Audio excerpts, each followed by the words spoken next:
Yep.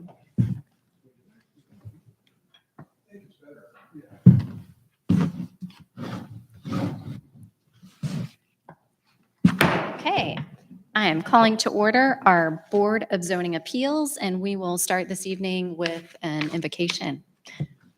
Member Lehman. Okay. If we could pray, please. Dear Heavenly Father, thank you so much for today and all your many blessings. Thank you for watching over each of us. Thank you for this community, for this country, and just all the many blessings. Give us wisdom today as we deliberate business, and be with us each. In Jesus' name I pray. Amen. Okay, roll call, please. Member Lehman, Here. Member Moody, Here. Chairwoman Gray. Here. And I am, we need to discuss our minutes from our previous meeting. I'm ready to entertain a motion if you guys are ready on that. Second. Okay, roll call, please. Member Lehman, Yes. Member Moody, Yes. Chairwoman Gray. Yes. And our case this evening is under new business. We have BZA 2022-05, and I will hand it over to staff to walk us through that. Thank you. As you will probably, if you made it to the end of the discussion on this actually turned out to be fairly complex as far as the intricacies of meaning, and that's really why we're here today. The case number BZA 2022-05, and the applicant is MAP Engineers. The site is 5530. There we go. Is 5937 Elementary Way. This is located behind the Aldi, toward the rear of the property on the old Ooltewah Elementary School site. It's about 4.95 acres, and there is a petition before you for essentially a variance, or at least a determination of definition and use for not the use itself. That is the principal use. The proposed principal use is a pet daycare and boarding facility, and the current zone is C3, Interchange Commercial District. It's currently vacant, but the principal use of a pet daycare and boarding facility isn't allowed by right use in this zone. The question before you today is the request for, as I said, a variance or interpretation to allow a caretaker's residence to be incorporated into this proposed commercial development. And looking into this, it is not as simple as asking for a use variance for this, because those are explicitly prohibited by the Collegedale zoning ordinance in section 19.08. However, in looking at the definitions and the intricacies of the different meaning, wanted to bring several things to your attention. That the zoning ordinance does not define a caretaker's residence, does not make provisions for it, nor does it define it necessarily. Accessory use, however, is defined within the zoning ordinance, so is a principal use. And finally, dwelling and dwelling unit are defined within the zoning ordinance. And looking at these, accessory use and dwelling unit can be viewed as contradictory in the context of this particular petition. Let's see, there we go. I had within, I believe, it's not going to show up here, but I want to bring your attention to state law and how it addresses this. In TCA, it does explore as we know, I usually read this out, it does explore the abilities and the powers of the Board of Zoning Appeals. This marks a departure from our usual hearings here. Normally, the three-part powers granted by the state, normally we look at number 3, which is to question matters of zoning setbacks and the ability to strictly adhere to the zoning ordinance because a property is particularly challenged by topography, lot shape, and those things of those natures that are intrinsic to that piece of property. That's not the case with this property, with this request.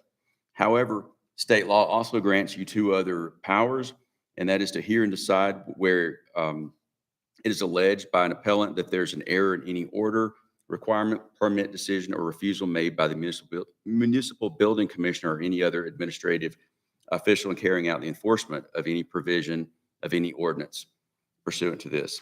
So the second power is to hear and decide in accordance with any such ordinance, requests for special exceptions for the or for the interpretation of the map, or for decisions upon other special questions upon which such board is authorized by any such ordinance passed. So really, that's where your role in this convoluted state language essentially is challenges intrinsic to the property, and that is not the case here, or to grant relief or clarify a decision made by an administrative official. So the question before you is, a caretaker's residence allowed on this site? And in your packet, we did look at it. I looked at it thoroughly and find that and make the recommendation that the caretaker's residence, although not defined, and we do run into contradictory language in the definitions, that be an allowed use, that it does uphold the health, safety, and welfare of the city due to the presence of an on-site caretaker 24 hours a day on a facility that will have multiple animals boarded on that site. So we think for that reason, it would be in keeping with the spirit and the intent of the zoning ordinance and would not do damage to that zoning ordinance in this location, this particular location. And that's the question before you. It's not citywide, it is at this location. So question. So we're supposed to be deliberating based on that, based on whether it's an appropriate use, and then are we granting variance? Are we? It is not a granting variance. use? It is to determine whether this is allowed based on the current zoning definitions that are inadequate, that they do not define what a caretaker's residence would be. That's why it was a very lengthy discussion of a mental exercise, and it's not an academic exercise. It is actually, we're looking at how it is applied as fact on this particular case, on this particular property. Why would you not consider this an accessory use to the principal use on the property? That is the chief argument that staff is making, is that this is an accessory use to the principal use of a dog daycare facility or boarding facility that would have a built-in apartment basically in the facility for the caretaker. And the difference here is that this unit is not put out for sale, for lease, or for rent. This is for the employee who is the person that will oversee the facility, which we think that separates it from the traditional definition of a dwelling unit or the intent of that, and puts it back over to the accessory uses, Commissioner. And looking at the design of the dwelling or the residence, I guess one of the questions that came to my mind is that, is it one person that lives there, or is it, whatever staff members on call for the night? That was not made clear to staff, but the applicant may have that answer who's here. Okay. And we can see if we have any other questions or discussions. And okay, would the applicant come forward and say your name, business name, and your phone number, please? Thank you. Mike Price, MAP Engineers, 423-855-5554. So yes, this is a request for the caretaker's residence. And so the way that these facilities operate is you typically have one individual that lives there, works there, and helps in the daily and mainly night operations is really what they're really charged to take care of, because when pets are staying overnight, there needs to be somebody there that can deal with whatever situation may arise as far as that goes. I'm not clear, honestly, if there are situations where you have spousal situations or partners, but my understanding is that typically when they've done these, it's been single individuals, but I would not rule out that there is a possibility that a spouse could be living there as well. But I don't see it as a situation where you have children as well. It's simply there's not the room to do that with what's set up. That's not the intent. They don't want to create that situation. It's really intended more for a single individual. Okay, thank I you. would think with it being a 24/7 operation that there would be some swapping out of who's staying over too. That would just make sense that it would be, which no You- problem with that either. You could, so to your point, you could have 4 individuals that are staying there, sort of like the way a fire hall works in a way, I guess, sort of an analogy, except in this instance, you don't have multiple people. You're just really dealing with that one person, or again, possibly 2, but I don't think that the 2, from what I understand, talking with Pet Paradise, that's really their intent. No, that's a great, great example. Is a fire hall where people stay 24/7, is that an accessory use or is that part of the zone relative to a municipal? Well, type of- that's very timely because that question has come up, and the EMS 5 out on Appleton Pike, same thing. We consider, and I'll let Andrew weigh in if he has anything to add to this or correct me, is that the difference here is that this is a self-contained housekeeping unit with a kitchen and other facilities that you would normally find in a typical residence. So a fire station might have a communal kitchen, and so that's the difference here. It would be more self-contained, but for singular purpose that we've discussed. Thank you. Thank you. Is there further discussion, further questions? You ready? I'm ready for a motion if you guys are Make a ready. motion, we approve it as an accessory use to the principal use. Second? Okay, roll call, please. Member Lehman, Yes. Member Moody, Yes. Chairwoman Gray. Yes. It's a pretty str- And that concludes our Board of Zoning Appeals. Thank you. that was hard. I thought it was good.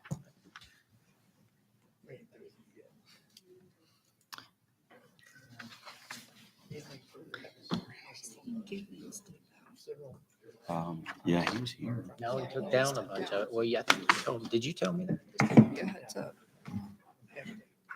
I think that they started demolition on this from what I heard. I haven't been up there in a while. I'd stay away from that road right now. But I haven't heard, we filed a suit against him and I think Dr. Little was the other Yeah. EMA. It was. It's like a fun It's a I little were bit at, I would want to be there. Kind of somewhere. Ridge. But they didn't get back in the driveway. And they had to fix it up. Remodel. They reinforced it.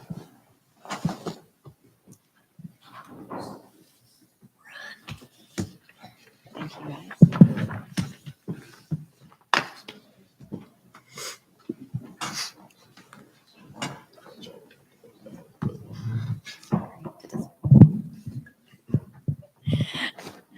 Okay, calling to order our Planning Commission.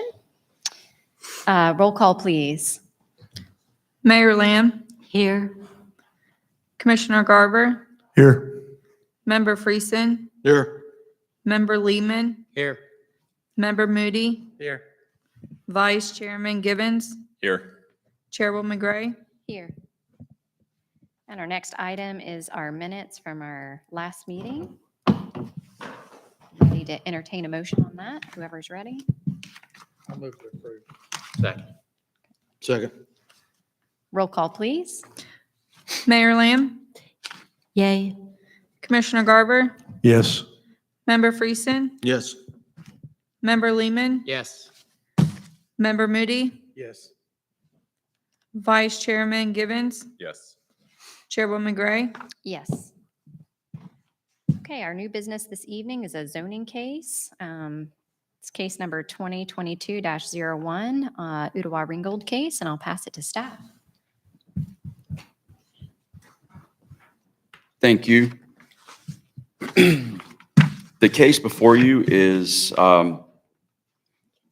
as you said, on Old Walringle Road. It consists of two parcels that would be combined for a total of about 12.46 acres, so a little under 12 and a half. And it is for the new R1T townhouse zone. The proposed use 72 townhouses and at a density of around 5.57 units per acre, 5.67, I believe. And these would be, the current use is single-family dwelling. There's one single-family dwelling that does have a number of code violations, including the grounds around it. But the other parcel is currently vacant. So as you remember, the adoption of Ordinance 1103 created and enabled the R1T Townhouse District. And just to brief you on the intent, to provide regulations for the development of townhouses or row houses and single-family zero lot line dwellings, otherwise known as patio homes, in a manner which is attractive, provides for efficient use of the land, is compatible with surrounding development. Let's see, I'll slip on down here to the overall map. The site context that this is Old Walringle Road is on your left here. The outline parcel is the subject property. To the north, as you can see, MUTC. To the south is continuation of the AG zone, which is part of this request, or just, I'm sorry, just south of this request. East is R1L, single family low density. That's across the Norfolk Southern rail line, Robinson Farms. Adjacent uses, you've got commercial daycare in the MUTC to the north, single family residential to the south, and as we said, the Norfolk Southern right of way and rail line. And then to the west, across Old Walringle Road, the MUTC and the C2, self-storage warehouses and contractor offices and storage. So that's the site context in brief. And let's not back up here. Let's see, the subject property is, this is looking from the access road to the Collegedale pump station on the west side of Old Walringle Road, looking at the property. And once again, this is a little closer to Old Walringle Road, looking south toward Old Wal Middle School, and the daycare property to the immediate north. So the Collegedale 2020 plan does support this type of use up to a density of 8 units per acre. It does address Old Town Old Wa in that form more so, but and we just discussed that that is not necessarily possible in this location to maintain that up at the road form and that grid format. So I just wanted to bring your attention to some of the other conditions. No, I won't read all of these out, but the R1T zone requires a site plan review. So it's like a mini PUD, if you will, where this is similar to what the process would be in Hamilton County or the city of Chattanooga. So there are certain items that are required. Obviously, sewer is required on these lots. There's some certain amount of landscaping. All these should be depicted.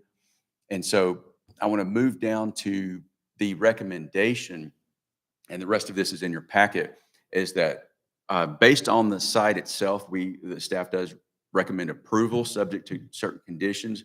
One is that the full civil site plan review, landscape plan review, approval by staff, including all empty city engineer, planner, building officer, fire marshal. These are usual steps in any approval process.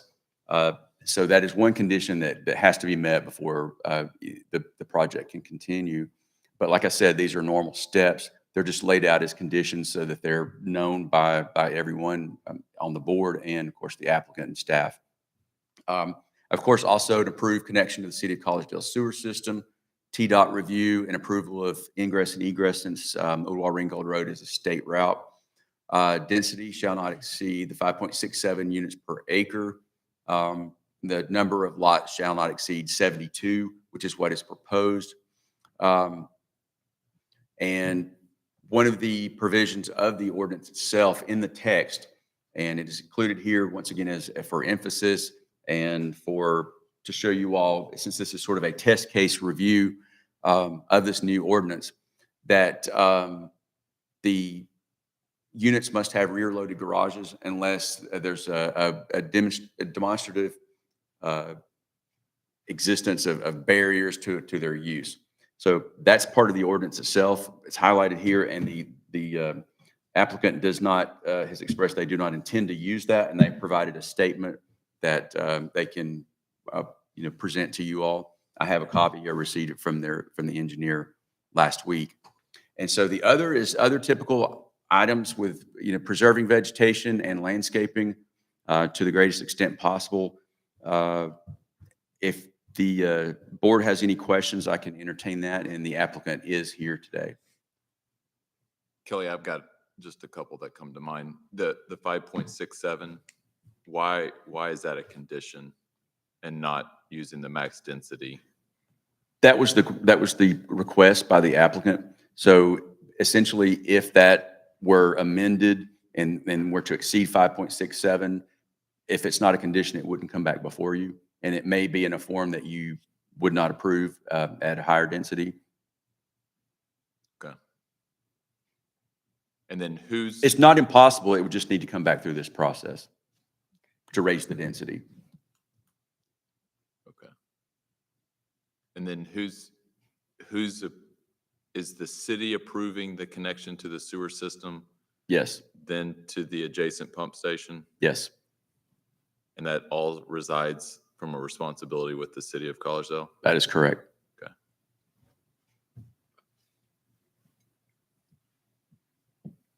It is City of Collegedale Sewer, not WWTA or any other form. So, not that this matters, is that the power line runs through that property? Yes. Okay. And there would not be any structures underneath that, but parking structures would be allowed other than.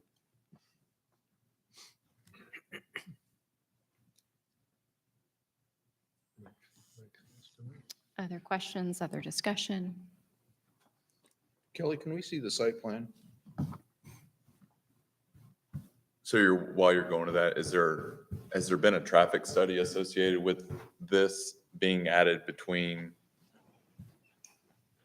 the lights at Old Lee Highway and then back down to Appleton Pike? Nothing has been submitted to staff.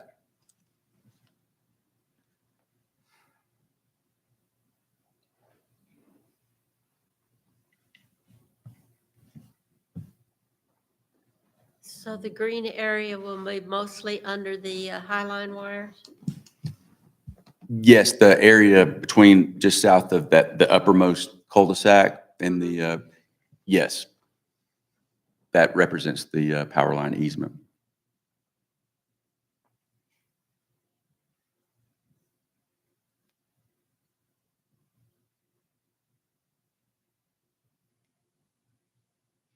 As I look at the overlay on the aerial footage there, like part of the beauty of driving right there is that tree canopy.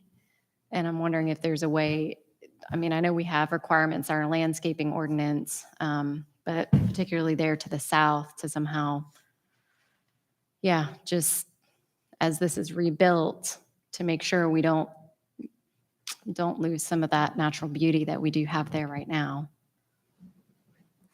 And so maybe on that point, this is a rezoning request, not who is staff reviewing the plans associated with that, or will that come back before the committee? No, if the approval is given by this board and by the Board of Commissioners, one of those conditions is stated, the number one condition is stated that these site plans would be reviewed by staff. Normally we would prefer those to be completed with the rezoning, but understanding time constraints and other issues, that sometimes that is difficult. So staff would still review those. It's typical civil and site. The road layouts may change somewhat, but the approval would be a condition that it is approved by the city engineer, fire marshal, and the usual entities. Will the fire marshal agree to only one entrance? At this unit count, that's typically not an issue and hasn't been flagged. It's usually over 200 units. I know that's been an issue on some of the things we've looked at.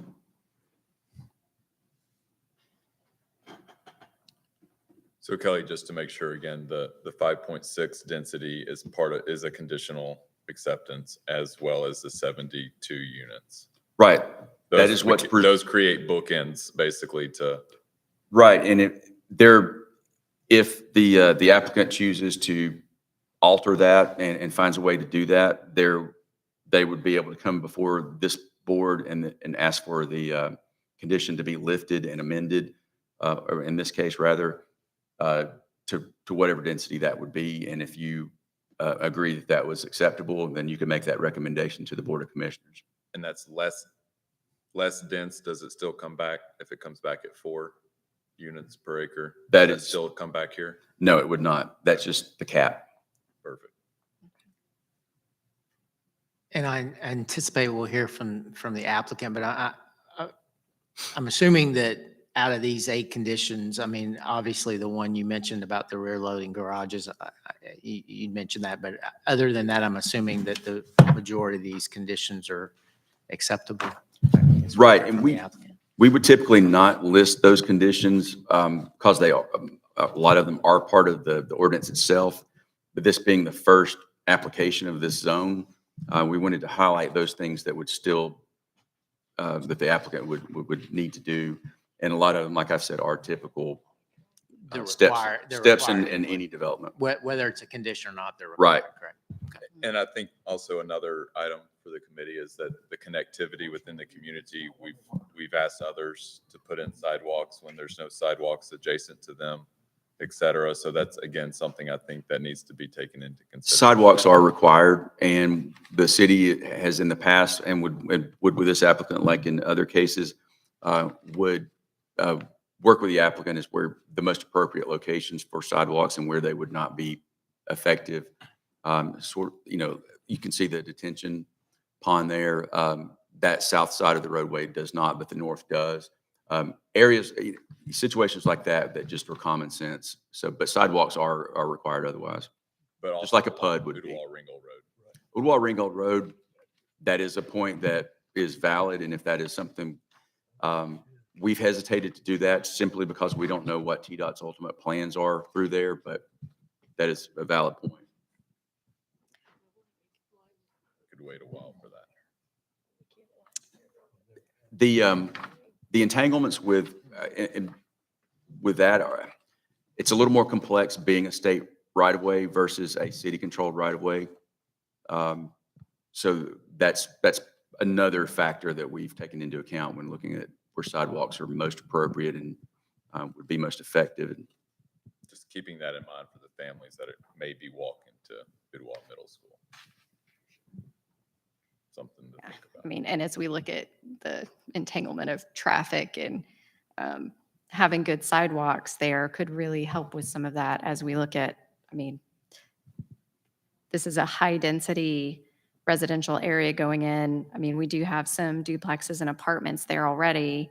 The more that we can help these people be able to use their bikes, their legs, it will definitely help with the congestion because we know that that road, it's going to be long-term before that's widened, as far as my understanding.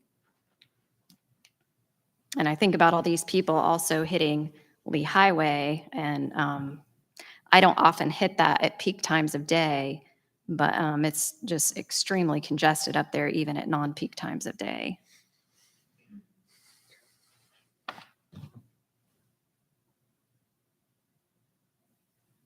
Ready to talk to the applicant? Will the applicant come forward and state your name, business name, and your phone number, please? My name is Steve Drummer. I'm with LDA Engineering out of Alcoa, Tennessee, 865-803-2673. I think we're perfectly happy with all the conditions that have been talked about, with the exception of the rear loading garages. As you can see, you can't really see the way it's zoomed now, but with the varying width of the property, the electric easement going through there, trying to get enough units in this development to make it feasible. Trying to do rear loading garages would basically require us to double up the road length. And the lots now are only 110 foot deep with a 20-foot setback on the front and a 25-foot setback on the back. That only leaves 60 feet for a building pad. So trying to squeeze another, even if you make that more of an alley, trying to squeeze that in, you're basically taking up all the available space for the units themselves. Folks would not have, yards of any sorts. So we would request that not be made part of the conditions to this development. As you can see, where the northernmost units, we really can't expand those that much. The ones between the entrance road and the middle cul-de-sac, you're kind of, again, pinned in by the easement on the next row of units above. So that is pretty well set. And to try to get rear loading garages into those units would, it would really diminish I think the appeal of the development. You would just have little or no green space on the lots themselves. You had mentioned the tree canopy, except for where we've shown the detention pond, really all that tree canopy over the creek would remain. The road is just on the northern edge of that tree canopy. So we might catch a tree or two around the existing structure, which is kind of the splotchy looking area there, just north of the detention pond. We have made provisions for sidewalks in front of all the units. And the only place that we don't have is, like mentioned before, is along the detention pond and to the north there on the side where the electric easement is. So as far as a walking facility inside the development itself, it's pretty extensive. Does the south end of the south boundary of the property connect or abut the school's property? Mm-mm. I don't know if it's the next immediate property. I know it's to the south, but I'm not sure if there's a property in between or not. I honestly don't know. I guess that's the bottom of them. It would be on the other side of the little stream if it is, yeah. That property to the south, that's the only property between this development and the Ottawa Middle School. So there is one. So there is property in between. Right, the curvy line there is a blue line stream that is, the center line of that is the property boundary between the subject property and then the residence to the south, and then the next property to the south beyond that is Ottawa Middle School. Underneath the text there, you can see a structure. I do remember that now. I just wondered if there's some kind of a ability to put some kind of pathway over to the schools from there. That would probably be possible if that was the next immediate property, yeah. Okay. I know Mr. McCoy's done that on other projects before. He's an old timer. Can you talk a little bit about the plan for the green spaces and what you have in mind there? Yeah, there'll be quite a bit of green space. Obviously, the entire easement area would be green. There's really the way the cul-de-sacs or the middle cul-de-sac is orientated. There is a fairly large space there on the north side of it. And then just the way the units line up, you've got a pretty good buffer from the entrance road coming in on the north side. Then all the area where the stream is located around on the south side, and even over here where the cul-de-sac is, there's a fairly large area. Our property line is the line well, it kind of comes close to the detention and swings around there. So I don't think we'll have any trouble getting the required area. Sure. So if I'm a family and I want to move there, why would I want to move there because of what you're doing with your green spaces? Well, one good thing is it's mostly flat. It would be maintained space. Is there a Should be place I just can play open. kickball? Is there could we play Under the, soccer? yeah, under the easement, there would be plenty of room because it's 100 feet wide. Are there picnic tables that we could get out and have a picnic out there, pavilion, playground? Just curious. I'm sure there's room for those activities, yes. Let me just so I'm clear, so because the requirement for rear loaded garages says, or at least this condition says, unless he or she can demonstrate the existence of significant barriers to their use. So, I mean, are you saying the significant barriers to rear loaded garages are just the widths of or the depths of the lots as designed? To accommodate those, you would have to probably eliminate 25 or 30% of the units in order to, pull everything far enough away. You would have that road that runs north to south, you would have to pull it to the west enough to accommodate a back road. You would lose at least one entire row of those that are running along the cul-de-sac and the entrance road to accommodate that. So you would easily be probably eliminating 15 to 20 units, which makes the overall development just not feasible. There's not enough property, enough units there to make it, to make the profit necessary to do the project. So are you proposing front-loading garages or no garages, or what's going to happen with the cars here? Front-loading garages, and yes, you require, is it 1.5 parking spaces per unit? Did I read that, or?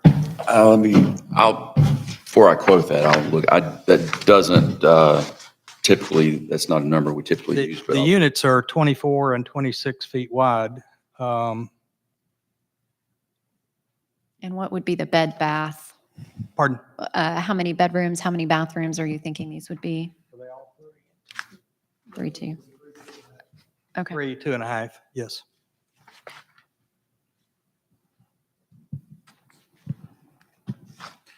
These units are in sets of 4 and 5. Is that what I see up there? Yes, I think there's a couple that are even smaller just due to the fact that the way it laid out, but most of them are 5. And 3 bedrooms or 2 bedrooms? 3 bedrooms, 2.5 bath.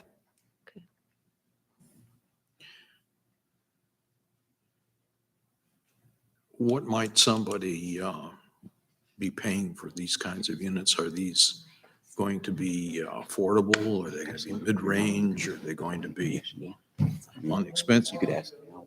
What? They're supposed to ask. Mm-hmm.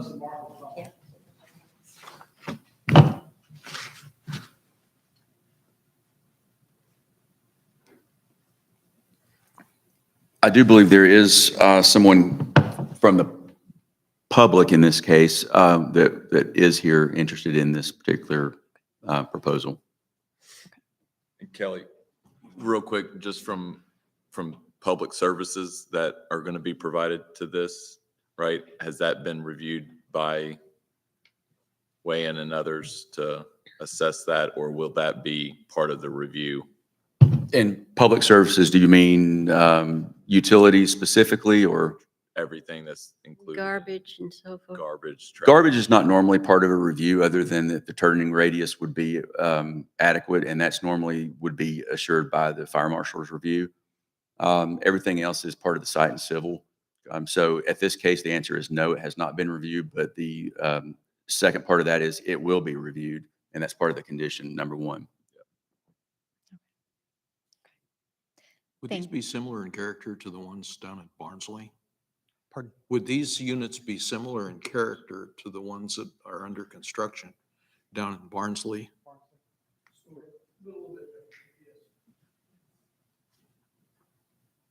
Another question for you, Kelly. Oh. Does the city retain ownership of these roads once construction is complete? And They- they're responsible for the maintenance and, Just like any other Yep. typical subdivision process and development process, the city would accept, they would be built to city standards and they would be accepted upon inspection by the city. These rights of way would be created by the subdivision plat, and then, yes, they would be eventually dedicated to the city and accepted. Thank you. Thank you. Appreciate it. And now open up to anybody else who would like to speak to this case. Just say your name and phone number, please, and your address if it's applicable. Hi, I'm Commissioner Debbie Baker. I live at 5309 High Street, Boudoir, and Robertson Farm Estates. And I just have a question, which I have no objection to a premise. The railroad tracks here, my house backs up to the railroad track. Matter of fact, I'm right behind this property that leads over. And what I'm concerned about is because behind me, I have, I know there's a 100-foot easement. We built a bird sanctuary many, many years ago because the trains run behind. We're fine with that. I'm wondering on the other side, because I'm thinking this property runs along with where that house is up for sale, the property with the 5 acres with the tarp and all that. How close is it to the railroad on, I want to say on this side? Is it going to preserve any of that greenery? Because I want to agree that having to do a back entrance on the apartments would be difficult because it's going to have to take out that greenery, a lot of it. If I'm looking at this right. So I think a side or a front would be more appropriate because of sparing some greenway. Another thing is that concerning the pathway over to get to the school and all that, Robertson Farms, we've already made a natural pathway the kids have going through and tucking over. So that might be something that they could look at to make it more appropriate. Because I've lived out here over 20 years and my children have rambled through all that all the time. My concern is the green space between that railroad track and your buildings. I'm on the other side, and my husband and I, we've allowed extra space so that there is some greenery between our house and the railroad track. So how much would you have to take out? Yeah. If I can, Just the way the property line. come up to the microphone if you would. Thank you. You can see the railroad right-of-way is depicted by two property lines, and the rail itself is, you can kind of faintly see it, it's more on the eastern side. Right. And so on the railroad property, there's quite a bit of greenery established. There's a little bit on our side, more so in that area you're looking at there, less so as you go north. But I think there would be a green buffer, just kind of naturally, the way the railroad has put their tracks on the extreme eastern side of their strip through there. Well, I know that we had to allow, like I said, we built the house. We allowed a little bit difference because we had to have like 100, I think it was like 100 feet between our property line and the railroad track, because eventually they're going to, of course, they've been saying this for years, building a railroad track. So that's right now they're having to overcome taking down a mountain. But so I was just kind of wondering how that would be in order to preserve some of that, or how much y'all were going to take in that way. I don't object to any apartments, and as for the getting out and all that, been doing it for many years. It is congested at the peak times of the day. But it runs pretty smoothly. We have more trouble with the railroad track blocking us than we do traffic going down that way. They won't, they're not apartments, they'll be sold individually. Okay. So it'll be individual owners. Most of this property is so flat that there'll be a lot of, very little grading done to it. So, we don't have to clear everything on there, but as far as can we leave a row of trees on the property line, that's probably possible. But there already is probably 25 or 30 feet of trees on the railroad right-of-way itself that it would provide an additional green space between So that would the two remain. developments. Yeah, Okay. yeah, we wouldn't do That- anything beyond our property. Because I mean, I could have my second story and just get across the tracks. Well, and as you know, I don't recall if it's the entire length, but there's actually kind of a little mound Mhm. at the rear of this property on the, going into the railroad. So it almost acts as a natural barrier. And there is a house in between, but I was going to say that there is a path, even going from that house in between there where the kids play. there's still little kids. And they cross the tracks, it's closer to that house that's in between, and they cross the tracks. Right in the woods there. But that, you've answered my question. My concern was that I do think that if you did have the rear end garages, as they're talking about, it's going to take some of that. It would, greenway. because we'd have to maximize all that space. Yeah, and that's my concern, you know, because I think it would, number one, it's a buffer for us for the railroad track, the sounds of the trains going by, which they do frequently. you know. It's pretty important. So that's Okay. my concern. Thank you, Mrs. Baker. Thank you. And I do point to condition 7, which does address, at least on the open space, about preserving vegetation to the maximum extent possible on the open space. And then it's not in the condition itself, but I would hope that would extend to other areas where it's practical to keep mature vegetation. And that would be included on a landscape plan that would be reviewed.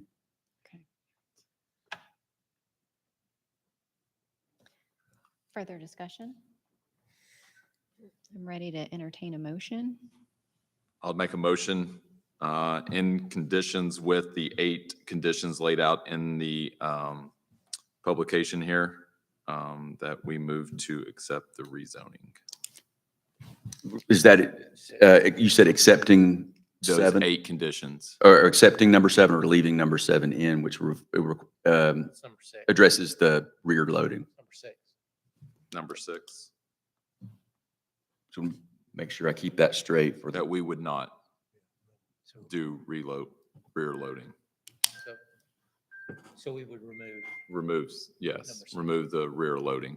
I second that. So make that 7 conditions with 6 being striked.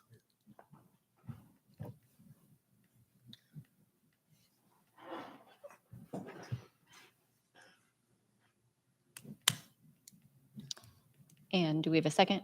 We did. Oh, we did. Okay, sorry. Okay, roll call, please. Mayor Lamb, Yay. Commissioner Garber, Yes. Member Friesen, Yes. Member Lehman, Yes. Member Moody, Yes. Vice Chairman Givens, Yes. Chairwoman Gray. Yes. Okay, our next item of business is to talk about a special exception in the zoning ordinance for permanent caretakers residence. This is really to follow up on the last question that we have not had, this has not come up before you all, before us, before this particular use, but it's conceivable that it could again. And essentially this is looking into an amendment that would, in the future, specify very clearly that this would be a special exceptions permit based on each individual use, site conditions, so that you would be able to make an informed decision, because there may be a case that is not equivalent to this in the future. And so that was really, we have nothing now, but basically trying to see the will of the commission as far as this is a worthwhile item to pursue. Define a caretaker's residence and then establish where they're appropriate and how they would become before the Board of Zoning Appeals. So it seems like they would be discussed individually because they're all going to be probably unique. So as long as there's an opportunity for them to have, varying kinds that are appropriate, I think a cookie cutter deal would be a mistake, but I think it's good to know they're available. And this would not be cookie cutter, and that's the intent of this, to make it individualized to each situation so that the Board of Zoning Appeals would have very distinct guidelines to make that decision. But they would hear it and then determine that, based on the merits of each request. We may never have another one, but if we did, it would be clearly defined.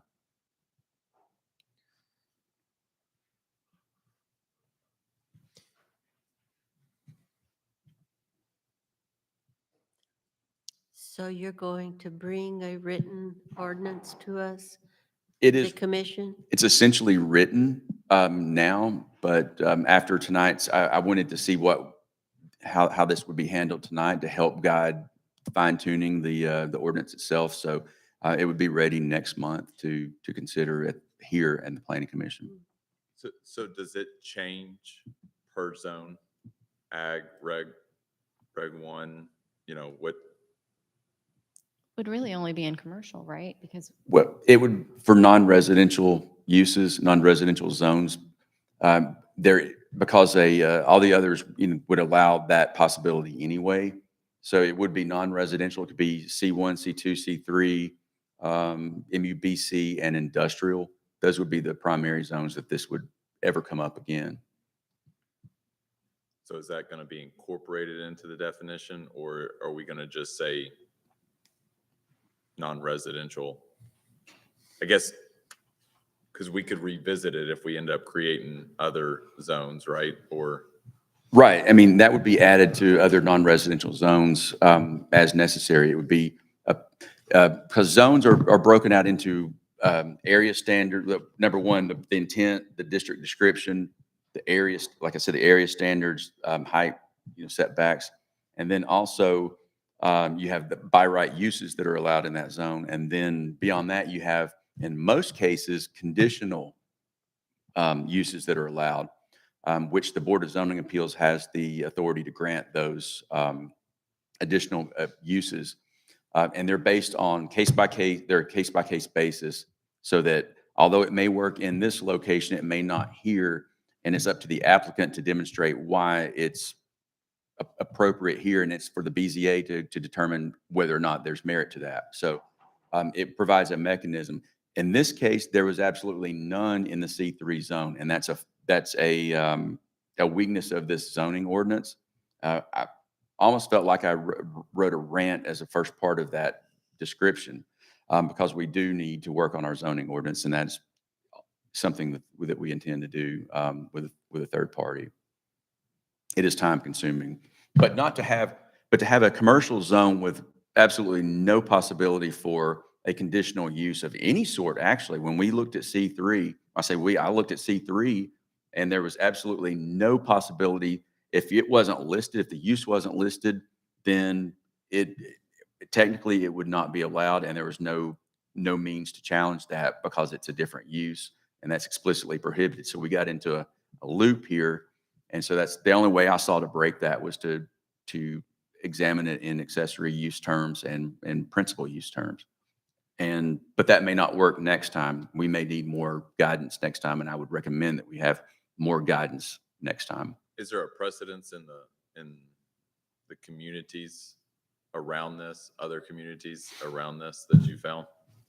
The only precedence, generally not, because Hamilton County has what's generally pyramidal zoning. If it's, it's everything in this zone plus as you work up the chain. So that's normally not a problem. Other areas typically provide more flexibility in their zoning ordinances than ours does. The C3 zone, I believe I think the date I looked, it's been in place for 20 years, and apparently without significant alteration since then. And that therein lies our problem, that the zoning ordinance is based on as I mentioned in this, the Euclidean zoning model, where it is a very, very rigid separation of uses, and that just does not meet modern needs or consumer demand or market demand. So that's why we're at this point right now. We had to depend on the nuances of two definitions that are defined and one that is not defined. So that's not good practice long term. But I do feel like it was appropriate here, and that's why we recommended that in this case for the accessory use. But in the future, I thought it would be helpful for the city to have clearer guideposts. Thanks for that clarification. Are you looking for a vote from us or just kind of a head nod this way or that way, or? No votes required on that. Just wanted to get the sort of the will of the commission and see that if you agreed with the direction that we're going. I've already, this is 98% complete. It just needs, based on today, seeing how this interaction took place, a few tweaks here and there, and then it would be ready to bring back. Thanks for working through that, Kelly. Okay, and I think that completes our agenda this evening. Thank you to each of you for being here. Is there anything else, Kelly? That is all from us. Okay, we are adjourned. Thank you.